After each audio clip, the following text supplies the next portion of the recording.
Remorse.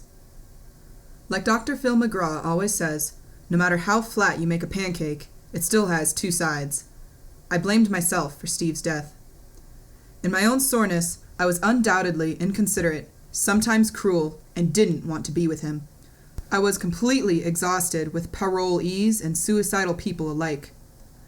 In our favorite photo album, he cut off our heads and replaced them with images of the 1996 version of Romeo and Juliet, Leonardo DiCaprio and Claire Danes coating the faces of Steve and myself. He thinks we'll die together in some twisted romantic fantasy? Never. For Steve, self became primary and his family wasn't enough.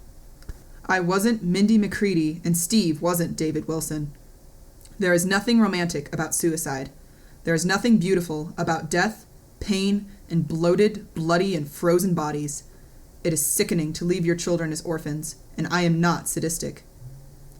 Between two people, when one is in love and the other isn't, it is a miserable set of circumstances that doesn't have any wins. We lived in the same house, but were completely separated.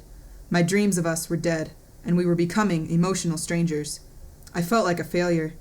Towards the end, I began to wonder if I had been in love in the first place. Yes, but we were in trouble. I was emotionally distraught. My mouth was covered with painful canker sores that went down my throat. My stomach churned so badly that I typically rejected food instead of digesting it. I was a stressed-out, anxious wreck who was trying to be a mother to two little girls and withstand a painful separation.